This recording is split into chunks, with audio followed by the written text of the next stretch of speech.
据了解，在中共当局严厉的中共病毒清零政策封锁中，至少有5名西藏人自杀结束了生命。如果藏人分享有关情况的信息，中国政府则威胁要惩罚他们。与此同时，流亡藏人精神领袖达赖喇嘛在西藏严酷的中共病毒疫情封锁中，呼吁藏人要充满勇气，表示真相终将胜利。藏人行政中央近日发表声明指出，唯有达赖喇嘛本人才拥有转世决定权。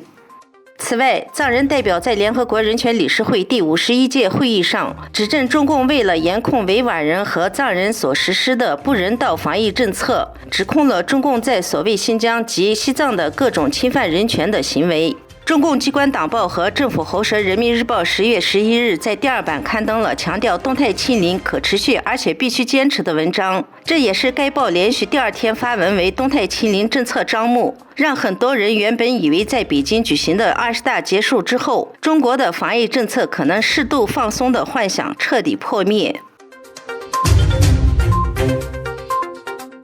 中共20大将于16日在北京召开。大会前夕，中共20大新闻中心宣布，将于15日在人民大会堂举行新闻发布会。据悉，会上中共20大新闻发言人将介绍大会准备情况和议程，并回答中外媒体关心的问题。不过，因中共病毒疫情防控安排，公告称新闻发布会在20大媒体中心设分会场，记者在分会场参会。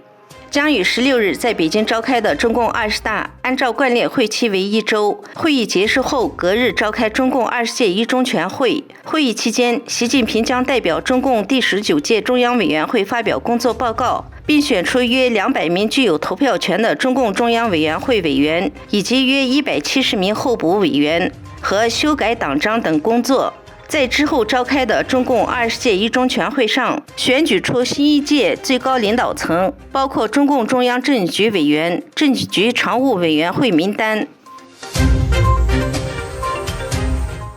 10月11日，英国高级官员警告，中共正在利用新科技发展并实施监控百姓的技术，而这种做法危及全球安全。英国最高情报及安全机构英国政府通信总部主任指出，中共领导层控制民众是出于对自己的公民、言论自由、自由贸易和开放的技术标准和联盟的恐惧，以及对整个开放、民主秩序和基于规则的国际体系的恐惧。这种恐惧加上中共获得的实力，正在促使他采取可能对所有人构成巨大威胁的行动。同时，中共的领导人正在寻求利用数字货币和北斗卫星导航网络等技术来加强对国内公民的控制，同时阻断与其他国家与太空的联系，允许监测民众的所有支付和交易活动，以及可能逃避来自西方的俄罗斯自入侵乌克兰以来所面临的类似制裁。